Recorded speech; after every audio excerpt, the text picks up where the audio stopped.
adik-adik, selamat hari Minggu. Senang sekali bisa bertemu dengan adik-adik. Bertemu ya, maksudnya secara online. Ini sudah bulan Maret, minggu pertama, artinya apa? Ini sudah hampir genap 1 tahun kita merubah kebiasaan-kebiasaan kita karena pandemi, dan artinya juga sudah hampir full 1 tahun sejak terakhir kali kita ketemu di gereja. Dan mudah-mudahan kita sebentar lagi bisa ketemu lagi ya di gereja, beribadah bersama-sama lagi. Sekarang sudah ada vaksin, tapi mungkin belum semuanya bisa dapat vaksin dan perlu waktu untuk semuanya menjadi aman. Kita doakan para tenaga kesehatan dan para ilmuwan-ilmuwan supaya mereka bisa terus mengembangkan, membuat vaksin baru mungkin, atau ada teknologi baru supaya dunia kita semakin aman dan kita bisa hidup yang normal lagi, meskipun mungkin tidak senormal yang dulu ya. Nah, adik-adik, karena kita sekarang masih belum full aman, kita masih tetap menjalankan prosedur kesehatan. Sekarang ada 5M ya. Yang pertama kita memakai masker, kemudian kita mencuci tangan, kemudian menjaga jarak, membatasi mobilitas, membatasi interaksi juga, dan yang terakhir adalah menjauhi kerumunan. Yang terakhir ini artinya, apalagi ya, belum bisa kita kembali beribadah di gereja. Kalaupun nanti bisa mungkin nggak rame-rame ya, mungkin terbatas tuh. Dan artinya juga apa? Mungkin sekarang kita belum bisa kembali ke sekolah. Tapi kita minta kekuatan dari Tuhan, kita minta supaya kita diberi kesabaran, kekuatan, supaya semuanya bisa kita lewati. Toh sudah kita lewati 1 tahun ya dengan penyertaan Tuhan, dan terbukti penyertaan Tuhan tuh mantep banget. Oke adik-adik, mari kita satu dalam doa, kita mulai ibadah kita hari ini. Tuhan Yesus yang baik, sungguh kami bersyukur atas waktu di mana kami boleh bersama-sama beribadah secara online. Tuhan, kami sungguh bersyukur atas semua yang Kau sediakan bagi kami, untuk teknologi, untuk sarana-sarana yang Engkau berikan sehingga kami boleh beribadah meskipun kami tidak berkumpul beribadah di gereja. Tuhan, berkatilah waktu ini, biarlah hati kami dipersiapkan menjadi ladang yang subur untuk firman-Mu. Biarlah firman-Mu boleh bertumbuh dan boleh berbuah di dalam kehidupan kami. Terima kasih Tuhan, dalam nama-Mu saja kami sudah bersyukur dan berdoa. Amin. Jadi, ingat nggak minggu lalu Kak Novi mengajak kita menaikkan pujian di Badai Topan Dunia. Lagu itu bagus banget ya. Meskipun kita mengalami banyak hal, tapi Tuhan tetap setia dan Ia akan terus selalu setia. Tuhanlah perlindungan kita. Ayo kita nyanyikan lagu ini.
Adik-adik, beberapa minggu ini kita mempelajari tentang murid-murid Tuhan Yesus.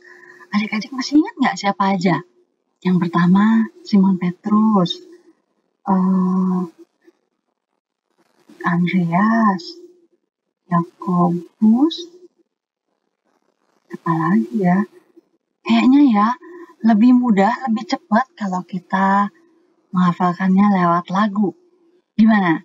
Oke, kita sebut dulu ya.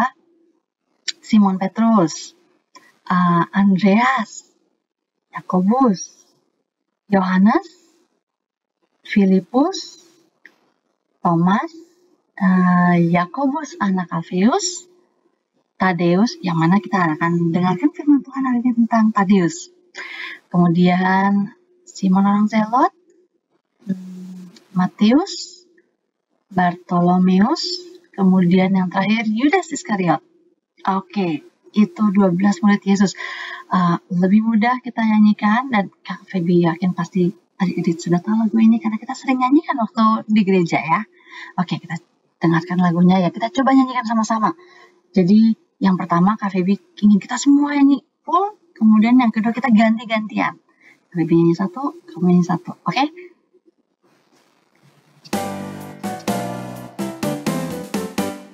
Simon Petrus, Andreas, Yakobus, Yohanes, Filipus, Thomas, Yakobus anak Alfeus, Tadeus, Simon orang Zelot, Matius, Bartolomeus, Yudas Iskariot, 12 murid Yesus. Sekarang kita nyanyi ganti-gantian ya. Kami nyanyi dulu, dan kamu yang nyanyi. Oke? Siap? Simon Petrus, Yakobus, Filipus, Yakobus anak Alfeus, Simon orang Zelot, Bartolomeus. Sama-sama ya. 12 murid Yesus. Lebih mudah kan kalau kita nyanyikan? Adik-adik, lihat anting-anting Kak Feby kan? Lihat nggak? Kelihatan nggak? Anting-antingnya boba. Nah, ini adalah salah satu favorit Kak Feby yang sekarang ini, karena kan boba itu biasanya ada di mall ya. Karena sekarang kita Kak Feby jarang sekali ke mall, jadi boleh dibilang hampir nggak pernah minum boba lagi. Bisa sih order, tapi kayaknya kok sengaja banget gitu ya, niat banget kalau order gitu. Jadi jarang belinya. Dan ternyata membuat boba itu tidak terlalu sulit loh. Kita lihat ya.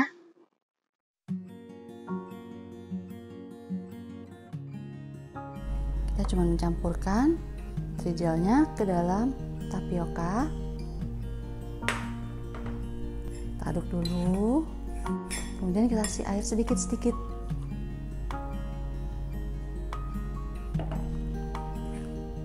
Tambahin sedikit, diaduk. Tambahin sedikit, diaduk.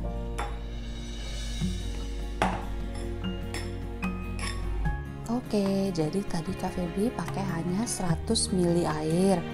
Tapi kelihatannya tadi lebih sedikit nih airnya. Jadi dia belum seperti Play-Doh. Lihat ya. Caranya supaya dia bisa dibentuk, kita kasihin aja lagi tepung tapioka sampai dia bisa dibentuk menjadi bola-bola. Nah, kita coba ya. Jangan usah terlalu besar-besar bolanya ya. Seperti boba yang kita minum di bubble tea kan tidak terlalu besar. Kira-kira segini. Kalau sudah, kita taruh di tempat lain. Wow, banyak sekali jadinya. Dan itu belum habis loh ya. Kak Feby tadi tidak selesai semuanya. Masih ada kira-kira setengahnya lagi. Kak Feby masukin ke dalam plastik, masukin ke dalam kulkas. Bisa disimpan, nggak harus 1 hari dibuat. Tapi jangan terlalu lama simpannya ya, nanti kalau rusak kan sayang. Nah, maka berikutnya kita akan rebus air. Nah, untuk bagian ini adik-adik harus minta mama, papa, atau orang dewasa lainnya ya. Dan airnya juga jangan terlalu sedikit, agak banyak sedikit supaya nanti kelihatan yang mana yang sudah matang, yang mana yang belum matang. Sambil menunggu airnya mendidih, kita persiapkan air gulanya ya. Jadi nanti bobanya setelah kita rebus, kalau sudah matang, Nanti kita angkat dari air, kemudian kita masukkan ke dalam air gula. Ini di sini Kak Feby pakai air gula merah. Kalau adik-adik sukanya gula putih, boleh juga. Nanti gula putih dicampur air, airnya mungkin agak anget dikit ya, dia diaduk-aduk. Nah, sudah mulai mendidih nih airnya. Kak Feby akan masukkan sedikit-sedikit saja ya, supaya nanti matangnya rata.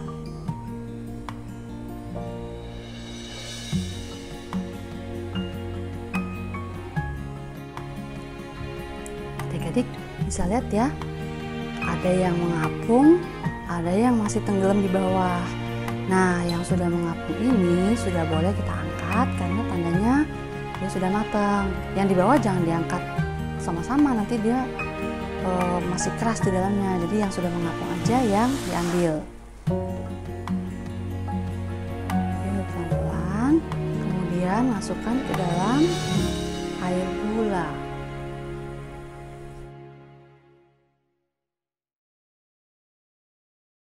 Gimana adik-adik? Nggak terlalu sulit kelihatannya ya. Nanti kita bisa coba, tapi jangan dicoba sendiri ya. Coba dengan orang tua, mama, papa gitu, atau dengan orang dewasa lainnya. Karena kan ada bagian yang harus dimasak ya. Jadi harus jangan kita sendiri yang masak. Supaya lebih aman, kita minta orang dewasa yang bantu kita, oke? Bisa adik-adik coba nanti waktu akhir minggu atau sebentar lagi kan ada tanggal merah ya, bisa pada saat liburan tanggal merah gitu.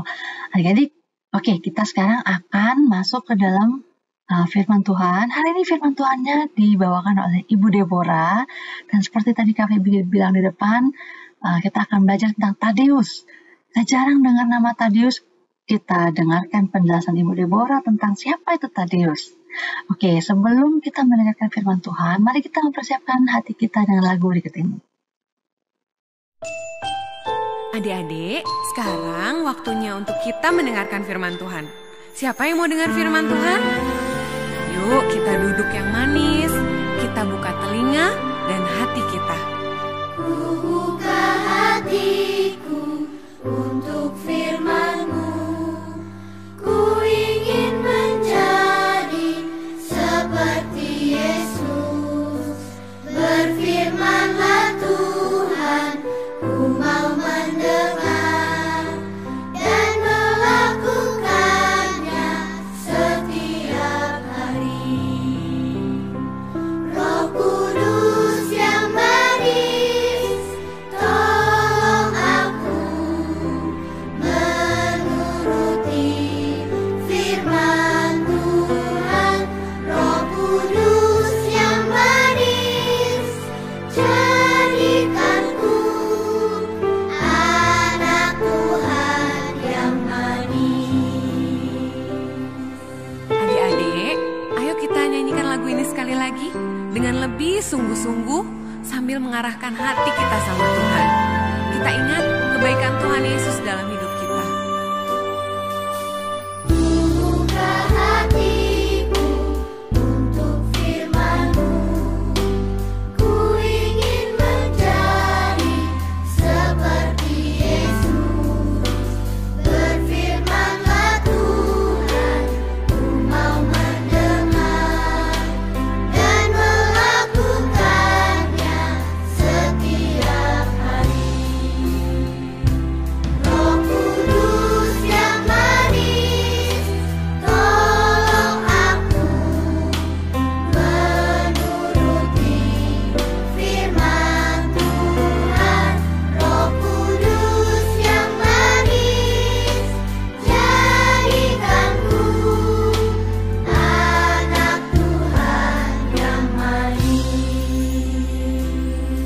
Ayo sekarang kita angkat tangan kita arahkan hati kita sama Tuhan Yesus. Tuhan Yesus, terima kasih buat semua kebaikan Tuhan Yesus dalam hidup kami. Kami tahu Tuhan Yesus sangat mengasihi kami. Saat ini kami mau dengar firman-Mu Tuhan.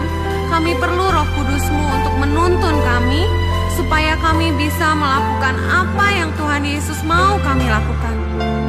Kami mengasihi-Mu Tuhan Yesus, dan kami mau menjadi anak-Mu yang manis Tuhan. Roh Kudus yang manis, tolong aku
Shalom, selamat hari Minggu anak-anak yang dikasihi oleh Tuhan Yesus.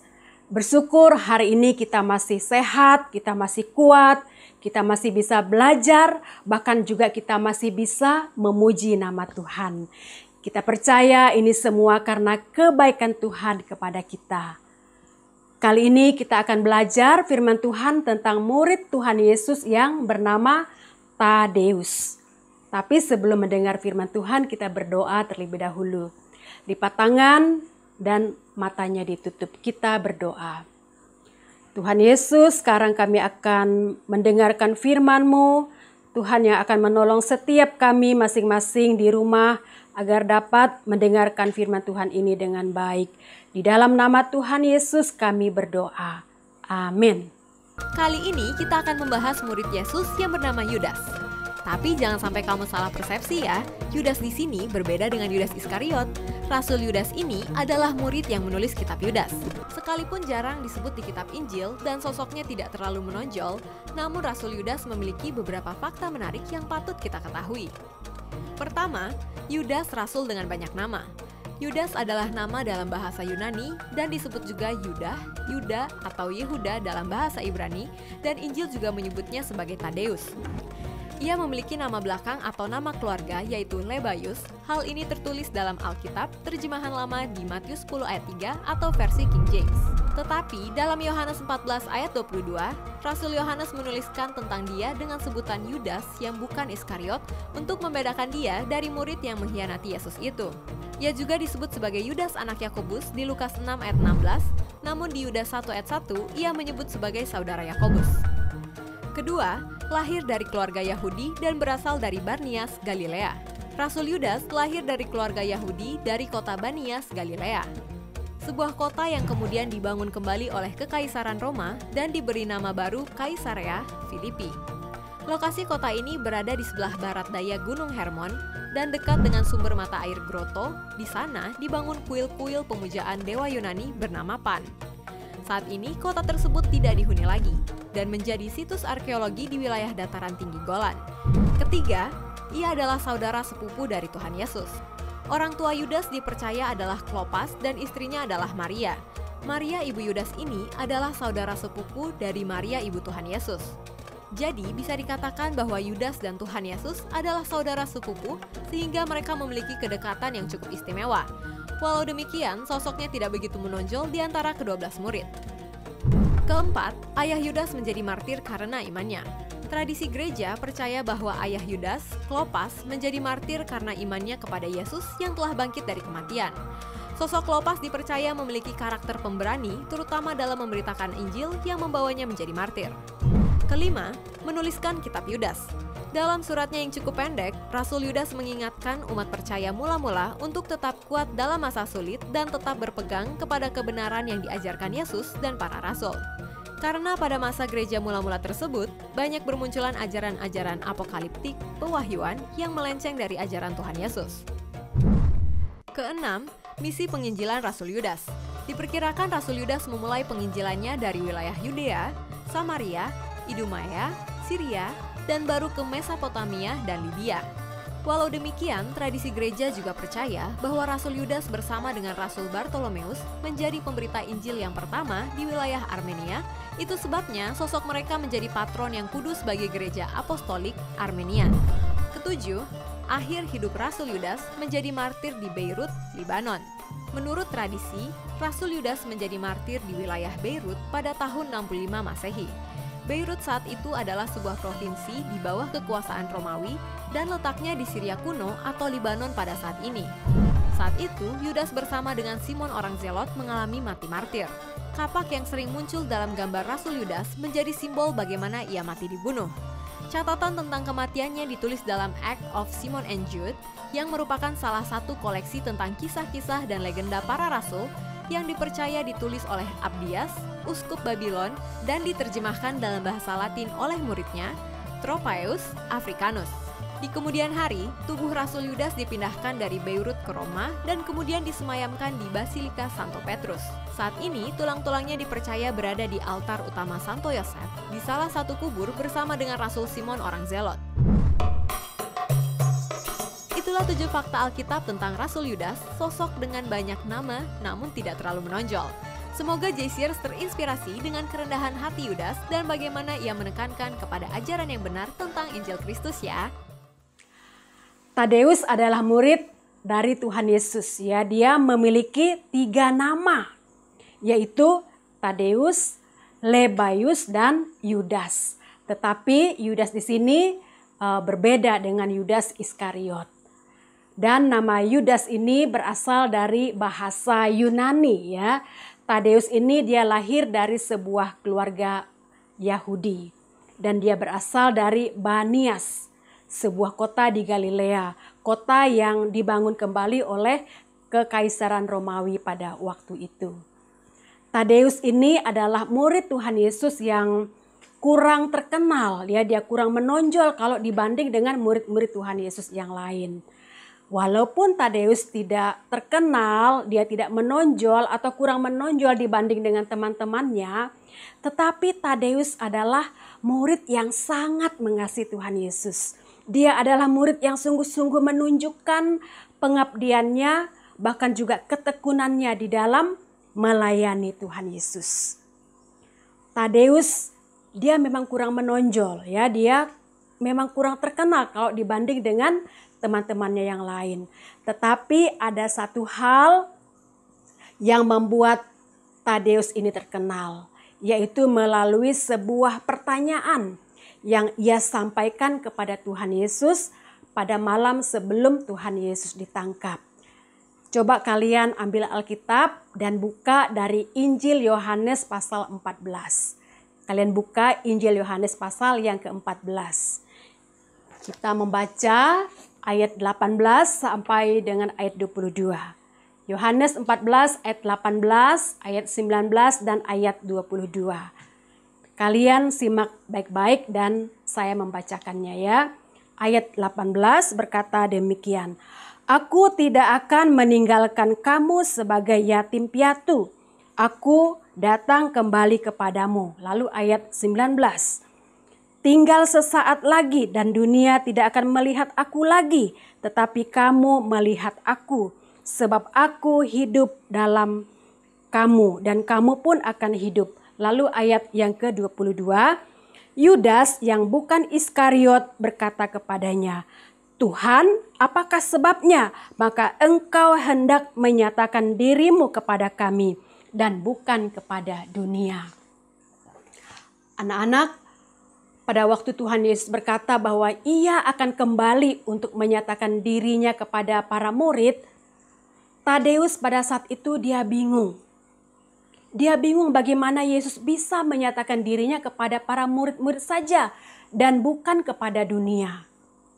Murid-murid tidak mengerti sehingga mereka saling bertanya satu kepada yang lain. Dan hanya Tadeus yang berani dia bertanya kepada Tuhan Yesus. Sementara murid-murid yang lain, mereka tidak berani. Tadeus, walaupun dia tidak seterkenal, dia tidak sehebat dengan teman-temannya. Tetapi Tadeus, dia melayani Tuhan dengan sangat setia. Tadeus, dia memberitakan Injil. Ya, dia memberitakan Injil dari Yudea, lalu dari Samaria, Idumea, dan sampai akhirnya ke wilayah Armenia. Tadeus melayani Tuhan sampai akhir hidupnya dengan sangat baik. Nah, anak-anak yang dikasihi oleh Tuhan Yesus, mari kita juga belajar seperti Tadeus. Walaupun mungkin kita tidak hebat, kita tidak terkenal, tidak menonjol dibanding dengan teman-teman kita yang lain, sama seperti Tadeus. Tetapi Tadeus sudah membuktikan imannya, dia sudah membuktikan kesetiaannya, bahkan juga pengabdiannya kepada Tuhan Yesus. Mari kita juga mau setia ikut Tuhan Yesus. Bukan saja waktu anak-anak masih kecil ikut Yesus. Bukan saja waktu kalian masih kecil ikut sekolah minggu. Tetapi sampai kalian besar nanti, sampai kalian tua, sampai Tuhan Yesus memanggil kalian, tetap setia mengikut Tuhan Yesus. Bahkan juga setia melayani Tuhan Yesus.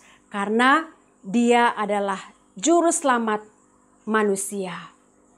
Yuk kita sama-sama berdoa, kita mengucap syukur untuk firman Tuhan pada hari ini. Lipat tangan kita berdoa. Terima kasih ya Tuhan, kami sudah mendengarkan firman-Mu hari ini tentang seorang murid Yesus lagi yang bernama Tadeus. Walaupun dia tidak terkenal, dia tidak menonjol dibanding dengan teman-teman yang lain, tetapi Tadeus sudah membuktikan imannya, kesetiaannya, pengabdiannya yang sungguh-sungguh untuk melayani Tuhan Yesus sampai akhir hidupnya. Tuhan Yesus, tolong setiap kami juga. Dari kecil kami mau setia ikut Tuhan, bahkan sampai kami besar, kami dewasa, sampai kami dipanggil Tuhan, kami tetap setia untuk mengikuti Engkau dan mengakui Engkau sebagai Tuhan dan Juru Selamat kami. Engkau berkati hidup kami, pimpin masa depan kami masing-masing. Di dalam nama Tuhan Yesus, kami berdoa dan kami mengucap syukur. Amin. Yes, kita sudah selesai belajar tentang Tadeus. Untuk adik-adik yang tergabung dalam WhatsApp group, bisa mengikuti kegiatan yang diberikan dalam WhatsApp group oleh wali kelas masing-masing, dan nanti hasilnya bisa juga di-sharing di dalam WhatsApp group itu. Kalau ada adik-adik yang belum ikut, Kakak diundang untuk ayo ikut.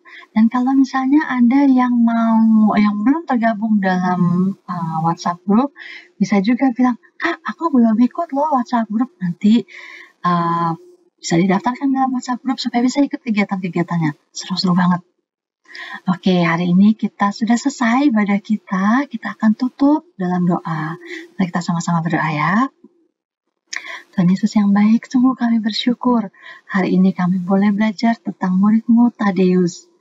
Biarlah keteladanan Tadeus boleh kami pelajari dan boleh kami tanam di dalam kehidupan kami, supaya kami pun boleh menjadi berkat bagi banyak orang. Terima kasih Tuhan, kami sungguh bersyukur untuk hari ini. Berkati hamba-Mu yang sudah selesai berbicara. Biarlah firman-Mu yang sudah ditaburkan terus tumbuh dan berbuah dalam hati dan kehidupan kami. Terima kasih Bapa, dalam nama-Mu kami bersyukur dan berdoa. Amin. Sampai ketemu minggu depan. Kami mau minum botol cia sekarang ya. Dah.